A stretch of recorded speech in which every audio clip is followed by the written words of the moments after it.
Good evening, folks. This is Deb Delapiana, and this is your short take. So, look at that here. What's the matter with that? Anyway, forget that.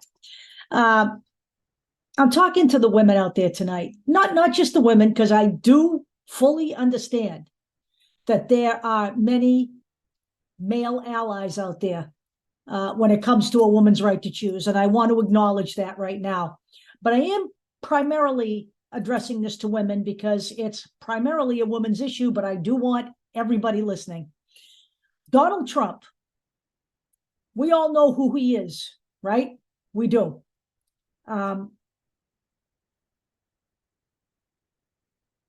This is a man who has openly touted the fact that he destroyed Roe v. Wade.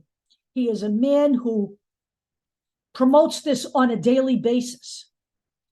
He admitted during the 2016 campaign that he intended to stack the Supreme Court in order to overturn Roe. He went out and he did just that. Even having the utter gall to push through Amy Coney Barrett while he was on his way out the door after denying Barack Obama the right to offer up Merrick Garland as a Supreme Court justice because the Republicans so boldly stated that that person should be left to the new administration, because that was towards the end of Obama's term, but months away from the end of it.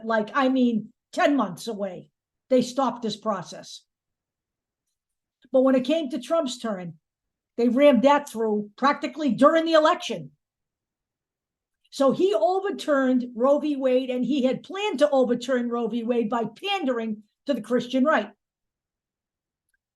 Now Donald Trump is running for re-election, and we have seen in the last several, I believe 7 is the total, smaller elections that have gone on in 2022 and 2023, that in the 7 times where abortion has been on the ballot, the Democrats have won big. And now Donald Trump, in response to that, is trying to position himself as a moderate on abortion. And don't you people fall for it, okay? Do not. Donald Trump is not going to do anything to codify any rights for any women in this country. He is not going to be in the party that codifies Roe v. Wade. He's not. The Democrats intend to do that. They have actually, Joe Biden has promised to sign that if we vote appropriately in 2024. The only way Joe Biden can sign it is if you give him a House and a Senate big enough to get it through. That's on us, okay? That's not on them. But any notion that Donald Trump is somehow now a moderate who won't be forced to agree to a national ban on abortion is utter bullshit. He has done his damage. There are literally hundreds of thousands of women who have no access to abortion, women who need abortion as part of health care, not even because I don't want this baby, because they have an ectopic pregnancy. There are stories of women who have been left in the emergency room until it becomes dire enough for them to get an abortion, because there are states where abortion is illegal and doctors can be prosecuted for it. Does that make fucking sense to you? It makes no sense to me. It makes no sense to me that a fascist pig like Donald Trump can position himself now as a moderate in his party and that people could possibly fall for it. Let us hope the Democratic voters aren't that stupid. If you're MAGA dumb, we're all in big trouble here in this country. The maggots may fall for that, but you know what? Let them, because they're not in the majority anyway. The only way the GOP wins in 2024 is if the Democratic voters turn out as anemic, just like every other time the Republicans have won. And that's a fact. The Republican policies are not popular in this country. The Republican Party is not popular in this country. In fact, yes, there are conservative people in America. They are not in the majority. If the Democrats come out and vote at 70% or better every cycle, we wouldn't have to worry about this bullshit ever again. And that is a fact. People can have their rights, and we can get on with the discussion and the policy differences, but not the constant arguing back and forth. Who has a right to this? Who has a right to that? Who can say this? Who can say that? We all need to be on the same level playing field when it comes to civil rights and human rights. You're not going to get there with the Republicans in charge. And I'm going to say one other thing in closing. The way to stay out of this problem, the way to never have this happen again, is if we change our habits. It can't be, I'm coming out in 2024, we're going to hit it 70%, and then come 2 years later at the midterms, we're going to take it easy because there's no presidential election this cycle. That's got to go. Because all you're going to do is open the door for MAGA to move back in. Because if you think they're going to go away, they're not. Their voters are going to be out there. They're going to show up at the polls every time there is a cycle, like they always do. It's the Democrats who don't always show up. They always show up.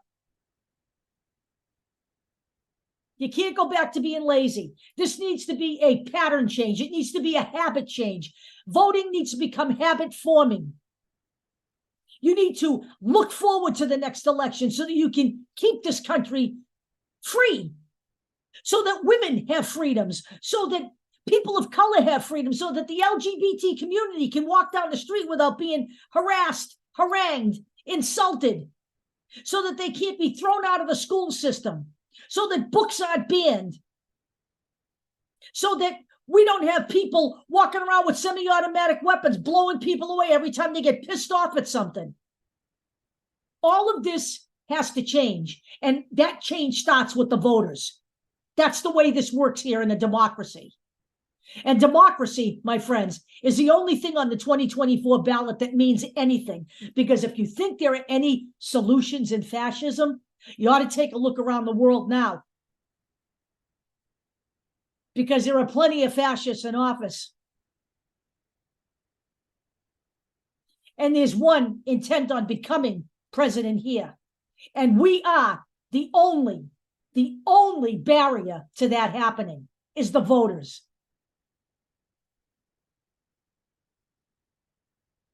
So again, let me remind all you women out there, Donald Trump's not a moderate on anything. He is a right-wing dictatorial wannabe. He wants to institute authoritarian rule in the United States of America. And the GOP is only happy to ride his coattails into power. This looks an awful lot like past history. And you all know what I'm talking about. So my advice to you is to start mobilizing as many voters as you can, because that is the difference between democracy and fascism. I will talk to you all later. Have a charming night.